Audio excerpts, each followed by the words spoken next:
Welcome to Intel Inspires, the Education Esports Summit. And my name is Kevin Mitchell. Very happy to be here today to talk about something that we're all very superly passionate about. I'm here with my distinguished colleagues, and we have a quick session, but we will try to provide you some really helpful insight in it as it relates to esports education. First off, I'm an esports professor, Emerson College. I'm also the founder of College Esports X. It's a collegiate advisory, production and events company, founder also for the College Esports Expo. I'd like to briefly introduce my guests so that we can kind of dig into the topic. So ladies first, Eunice Chen, she's the founder of Nlightgg. Eunice, take it away. Hello, everyone. So glad to be here. Thanks for having me. I'm Eunice. I used to be an esports executive for Riot Games and Cloud9 Esports for the past 10 years. So I gained a lot of experience and knowledge about the inner workings of esports, both from the game development side, but also from the team side. And what I realized over the course of my career was that a lot of what we learned in esports, working behind the scenes, is knowledge that is not accessible to all of you here who want to learn about how to improve your careers in esports. So I started Nlightgg, and our mission is really to teach professionals like yourself how to start and succeed in your esports career. So we do that by curating esports programs, developmental programs. It consists of our private community. It consists of master classes and curriculum from leaders that you might have seen in esports and hiring managers directly from the top teams in esports. So I encourage you to check out our website if you want to learn more and about our programs and our curriculum, but I'm so happy to be here and share with you what I know today. Great, thanks, Eunice. And we're going to take it south. My next guest is Eugene Frier. He's Director of Esports and Gaming over at Texas Wesleyan University. Welcome, Eugene. Thank you for having me, Kevin. My name is Eugene Frier. As Kevin said, I'm the Director of Esports and Gaming at Texas Wesleyan University. We're a small, private, religiously affiliated university in Fort Worth in the DFW area. I have worked in higher education for 19 years. And I am one of the esports program directors that very much sees themselves as an higher education professional working in the esports space, more than an esports professional working in the higher education space. I also just ended my term as chair for board of directors for the National Association of Collegiate Esports this past summer. I'm on for the remainder of this academic year, basically serving as an advisor to that board. But what we do on my campus and what I'm most passionate about with programs like this is using esports as a vehicle for education. I learned at a presentation that I went to about 11 years ago. It was genuinely one of the worst presentations that I've ever been to, but this one nugget stays with me like forever, and it's always in the forefront of my mind. If you give somebody a strong enough why, they'll figure out how. And to me, esports and gaming is the why. We very much use it through our program as like hey, look at all the stuff that you can do in our program. What are your career plans? Not that bluntly, but basically like using it in that way. And we are very, very fortunate with our location in the Dallas-Fort Worth area to leverage the connections that we have, giving students an opportunity to talk to folks that work for NV Optic now, I guess you can call them, Mavs Gaming, Complexity, a lot of the organizations that have popped up in the past 4 or 5 years, Esports Performance Academy, AOE Creative, a bunch of different groups that we've had some at our campus talking to our students. We're trying to build some experiences through classes that we have on our campuses, where we're taking students on location to help run events, to help with the production side of things. So using that love and that passion to help prepare students for a career in whatever field they want to go into. Because what they can learn through an esports program could help them working for a bank doing digital media, or for being a professor at a university teaching music. You know, just the soft skills that you could learn are highly transferable. So I'm very happy to be here, and I talk too much sometimes, so I'm going to stop talking. Thanks, Eugene. And last but not least, the infamous Doc Haskell. I really don't have enough time to talk about how distinguished this colleague is. Director of the Year, extraordinaire. Chris, please introduce yourself and tell the world how incredible you are. No, I won't do that, but I will give you my pitch in a haiku.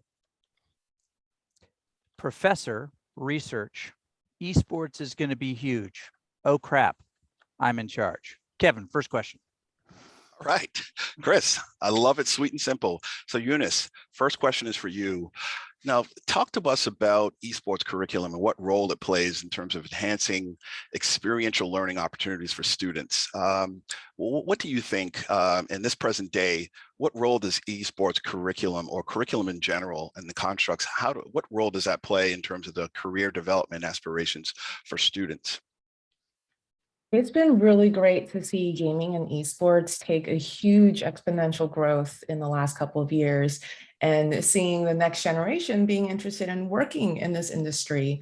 And what's the best about knowing this is that a lot of what students already currently learn in schools and colleges can be applied and used as transferable skills to a lot of the jobs in esports. And they just don't know it. Right. And so all of us here are really here to help connect that knowledge gap and explain to all of you that, hey, if you're learning marketing skills in school, if you are learning accounting skills in school, data science, engineering, whatever your interest and passion is, that can be not just combined with your interest in gaming and esports, but actually integrated so you can have the best of both worlds. And that's personally how I started. I just played video games my whole life, but continued to work in events, which is what I was passionate in. And the first job I got in esports was running events for Riot Games.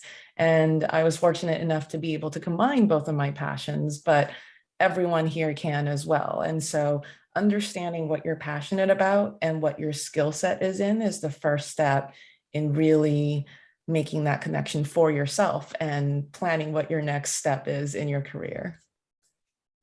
Yeah, it's a very important point. And that leads me to our next topic about experiential learning.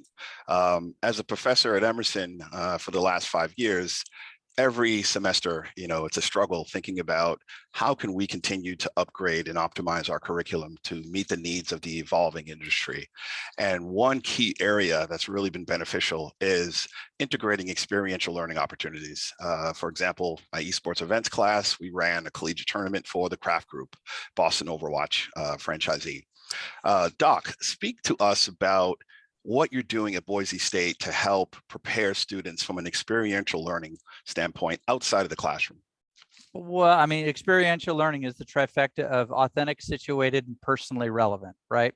Authentic, it means something. It's the real thing. It's not just a markup. It's situated. You're actually doing it in the same environment that you would do that thing. You're learning it in that space. And then personally relevant is, I mean, you want to do it. What you're doing at Emerson, a couple of years ago, we got to help out a little bit with one of the tournaments that you put together. All of that is amazing experiential learning. It's not just taking a theory and trying to figure out, hypothetically where you'd apply it. No, it's learning the things you need to learn and screwing them up in the place so that it sticks forever. Yeah, it's a very good, it leads me to, a topic just about how traditional curriculum, in the case of Emerson, we had, prior to starting the esports program, we had close to 20 alumni that were all working in the gaming and esports space, but their pathway came through our strong emphasis on TV production and film content. So the majority of them at Riot Games, at EA, are all focused in that area. After we created the classes, me personally, I placed 9 students into the industry, and they all got in through different pathways, different tracks, some through learning the roles through volunteering through the Collegiate Esports Expo, others through engagement and internships through professional teams, so on. Eugene, talk to us about when you thought about how to integrate esports at Texas Wesleyan, what was your perspective, and talk about some of your challenges as it related to that, and talk about some of your experiences also with NACE and how it helped to shape, your direction in terms of how you solve these challenges. Yeah, for sure. I would say one of the biggest challenges for us at the beginning was a challenge of our own creation, and that was being too short-sighted in what this could do for students. When we first started our program, we researched it in 2017 and officially launched in December 2017. And it was esports compete, esports compete, esports compete. And that was it. And then about a half a year into it, it was like, what are we doing? Like, we're serving a very small amount of our students and setting them up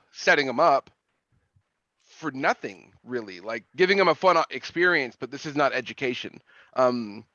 We started brainstorming, how can we make it better? And something Eunice said and something Doc said is what's opened the doors for us: passion and relevance. That's when we started looking at it like, we're not looking at how can we get our students ready for a career in esports. We're looking at how can we get our students ready for a career. So if you talk to somebody that wants to go into any field, especially as a freshman or a sophomore, hey, do you want to talk about the steps needed to plan an event?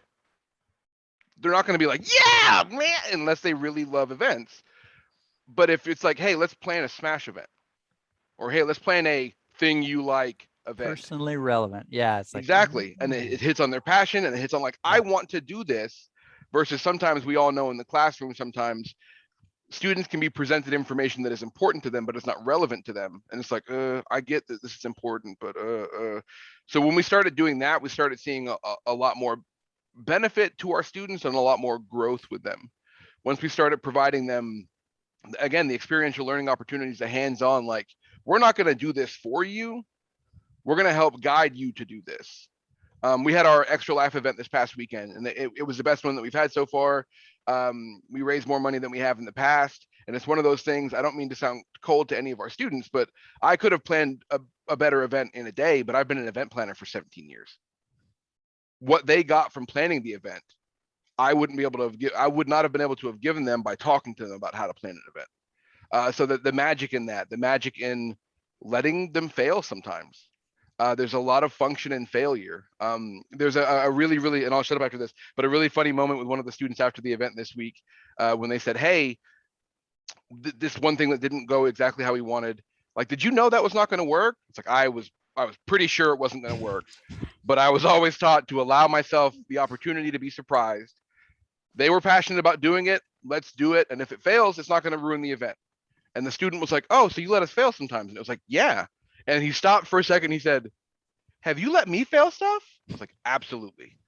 But I tell them all the time, I can give you a lot of advice on a lot of things because I've messed up a lot of things in my life. So giving them the chance to succeed and to fail, I think, is like the real pathway to like learning stuff that's going to stick 5-10 years down the road. Doc, share your experiences. You have an ESPN level production facility. You've got a dean that's very innovative, broad thinker.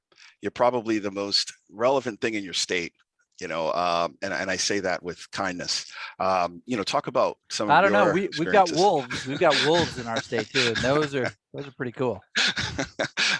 I'll give you the 30-second. This is our esports arena. We do most of our events here. It's a 32-seat space. I sit up, hey, the lighting is good on the broadcast desk. We do about 40 hours of live content a week that we run from the control room immediately adjacent to it. We have a staff of 19 students, scholarship and work study and employee that help us run broadcasts for other folks. We're about going to do one for Esports Tower here in just a little bit, but for us, it is consequential participation. If you're doing, if you're an assistant director on a production, or you're doing replay or something like that, it has meaning immediately. It's not an exercise. It's something that you're actually gaining experience doing, and there's a much higher level of engagement. Csikszentmihalyi talks a lot about flow, and in a live production there is flow.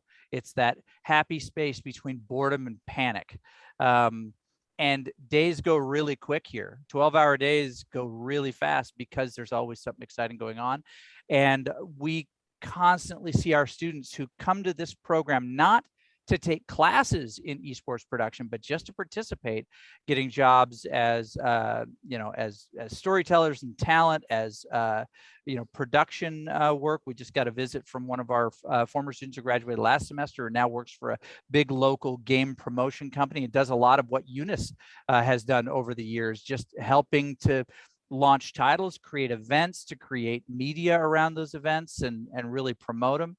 In fact, I got to connect the two of you. You'd love it anyway. But it is consequential participation. It's the opportunity to do something that's real and meaningful and that anybody can tune in and watch.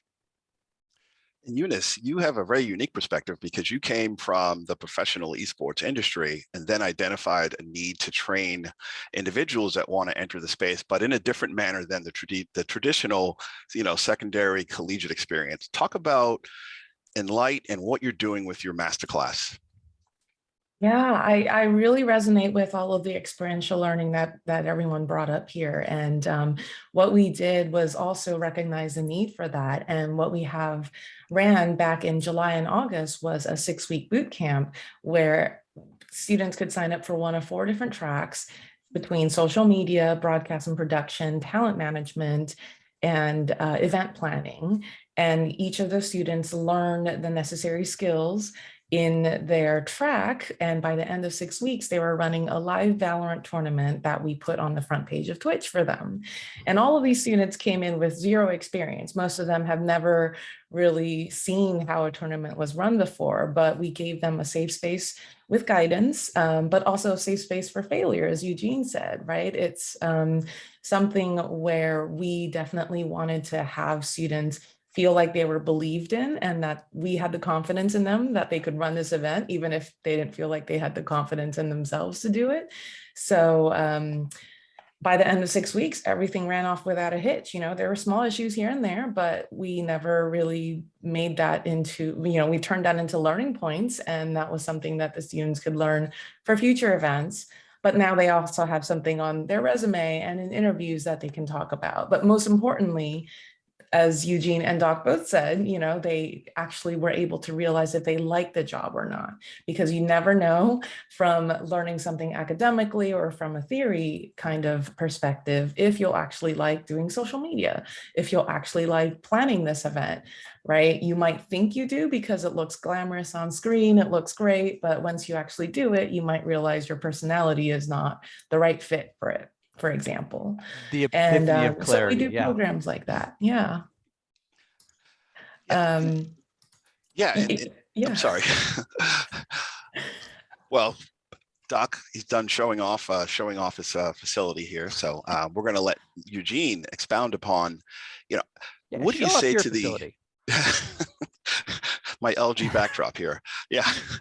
So Eugene, what do you say to the educator who's trying to determine a pathway to creating a curriculum, but also supporting students, with their careers? Where can they start to learn, and what's the first steps that they should be taking in terms of helping to craft a vision for this? I think, and this might be more exclusive to the collegiate space than the high school side of things, but I think it starts with talking to your students.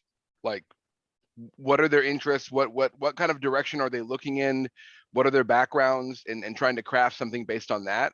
I think what people, in my experience, what people are guilty of, and I was very guilty of it, as I touched on earlier at the beginning of our program, what people are guilty of with esports programs is there's one type of esports program, whether you're looking at the curricular side or the co-curricular side or combined, but there's one type and we're going to follow the blueprint, but there's no blueprint.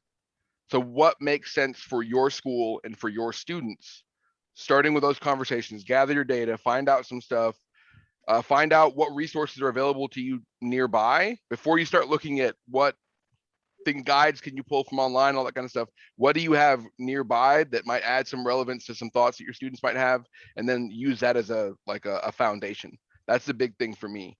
Because again, I've seen too many people try to be something that they shouldn't be based on who they have, on the faculty they have, on the instructors they have, on the coaches they have, on the students they have. So to me, it starts with a conversation. It starts with gathering your data. That's the most important thing in my experience. Yeah, and to add, I think looking at your core strengths of your particular university. Again, Emerson is broadcast communications focused. A lot of the students tend to lean towards that sector of the industry. We have a question on Zoom, and they're asking, is there curriculum centered around esports entrepreneurship available, or is it in production? Before I pass off to Doc, I have an intro to esports class. The midterm and the final project consists of a case study on a particular area of interest. And the final project is actually creating an esports startup, and you have to go through the whole minimum viable lean startup approach, pitch to the class, and identify an area of need in esports. So for me, I've always looked at the lens of experiential learning means potentially creating entrepreneurs and not just employees.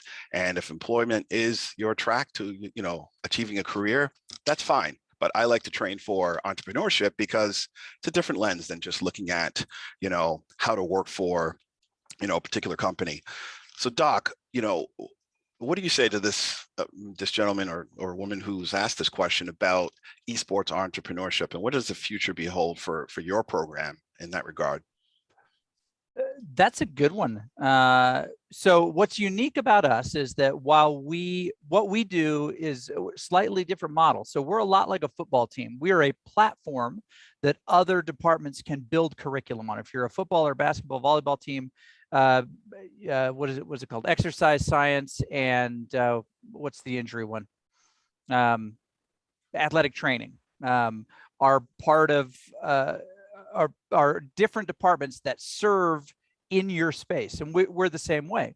So our venture college develops a very, very good approach to entrepreneurship, and then plugs students into what we're doing. So we get to see them do that without having to lead that. We don't manage that curriculum. In fact, we don't teach any classes by choice because we're a much more valuable tool on our campus by being the laboratory for lots of departments rather than us trying to make our own course offerings. So that curriculum already exists, and now because we have esports is being plugged into esports. How was that for dodging your question? Hey, I think you nailed it, because the beauty of esports programs is I haven't seen one that's identical. They're very unique where they're housed on campus. The students, every one of them is different. And I think that's one of the beauties of it. Eunice, question for you. How important is the impact of mentorship for students? It's huge, especially in an industry like esports, where people are trying to figure out if there are standard career paths, which we're slowly starting to see the growth of more standardization around jobs and careers that you can get promotions and pathways through over the course of the years. But mentorship is huge because there's a lot of young people working in esports. So sometimes your first manager in esports may not be the best manager, right? You might not learn the corporate skills that you might learn if you're working in a larger corporation. And it's important to find the people that you trust and you admire, that you want to learn from, so that they can mentor you in that. And to your previous question about what we do with Nlightgg, we currently have a membership program that goes month to month. So outside of our 6-week boot camps throughout the year, we currently have an ongoing membership, and we have live sessions of industry leaders that come in and teach these classes and talk about what they do. So they talk about everything from entrepreneurship. We have founders come in, we have VPs and CEOs of teams come in. They talk about what they do, but they also provide advice. And the students who do attend those live sessions can ask direct questions and any burning questions they might have about that particular craft or about the industry in general. So it's pretty important in terms of mentorship, just learning from people that you trust and not necessarily who you're forced to report to, because it's still a young industry, it's growing rapidly, but there's a lot of improvements in sort of the corporate side of things that still need to be made. So you still have to be someone that, you still have to learn what you want to learn. You still have to be self-motivated to find the right path for yourself. Can I ask Eunice a follow-up to that real quick? Sure. You were going to do the same thing? I was going to say, how many of those internship relationships that develop actually become professional relationships moving on? Like, oh, I met this person here, let's bring them in to help with this on this event. And then they just kind of become part of the world. How many, does that happen a lot? Yeah, well, with the bootcamp programs and the different programs that we run, there's definitely a lot of placement that we do with students. So we help review their resume, we help do interview workshops and mock training and things like that. And so they definitely have a better chance of getting a full-time job. But before they get that full-time job, because they now understand or are curious in a certain area of esports, they can now better position themselves to volunteer or get those internships. And we certainly help them with that in taking that first step. Well, and the one thing I was going to say on mentorship really quick that kind of goes along with what both Eunice and Chris were saying is like students don't always, and this is high school or college, don't always realize the magical bubble that they're in. Of as a student, you can reach out to someone and say, hey, I'm a student at this school and I would love to talk to you for 15 minutes. And you have a higher chance of getting a yes than anyone on this call does because you're a student and people love helping students. So turning that into the relationship, what we talk to our students about a lot is everyone's heard the expression, it's not what you know, it's who you know. What we talk about a lot is what's more important than that is who knows you for exactly what Doc said. There's so many jobs that are on the hidden job market that someone has this job before you've ever seen the posting. So having mentors and connections helps you get that inside connection potentially. And that's like so tremendously useful, especially if you're getting into an industry. The most important ability, availability, right? Yes, yes. And to Eunice's point, just really being motivated, because how many students do you tell in the beginning of the semester, hey, get involved, start to learn now, get some experience, right? If you're serious about this industry, the ones that understand it, jump right in. The others, right when they're going to graduate, hey, can you connect me with someone? I said, look, me connecting you is not going to help if you're not, valuable enough to, potentially get an interview and a job. And we have like 2 to 3 minutes. So final words from everyone in the panel. We'll start with Eunice again, because the time has blown right by. So give us your final words and yeah, take it away, Eunice. Yeah, thank you for having me. This was really insightful to hear about Doc, Eugene, and your experience, Kevin, as well. We also work with universities. So right now with Nlightgg, I have over hundreds of hours of curriculum that are basically master classes in our portal, but we also work with universities to help them build their curriculum, license some of our content. We really do a lot of custom tailored things because we really want to help the students where they need it and help the admins where they need it as well. So we definitely want to help. Feel free to reach out to me at any time. And if you're a student, check out Nlightgg. Maybe we'll see you on the other side as a member. Great. Nlightgg. All right, Eugene, final words. Yeah, thanks for having me here today. It was great. Again, like Eunice said, hearing kind of what everybody's working on. I think the biggest thing for me, if you're an administrator at a school or you're a parent of a student or you're a student, understanding the importance of, back to the very beginning, passions and relevance.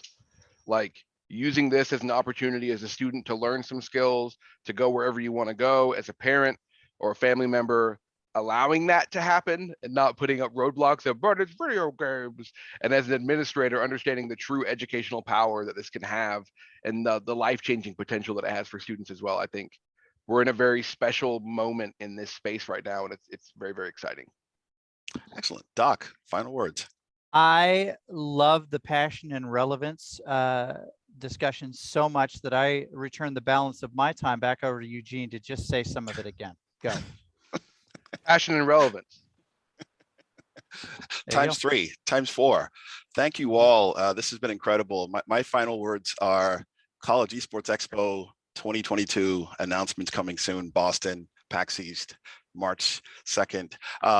Aside from that, I really want to thank Boom TV, Intel Inspires, Marcus, Victor, Natalie, everyone for pulling this panel together. Michael. It's been incredible. Michael as well. Yeah. Everyone worked really hard. We really thank you. And we are all on LinkedIn. We are all very open and flexible with speaking with anyone about esports education. As you can see, we're all super passionate about it. Thank you all for joining in. And this concludes our session. Take care.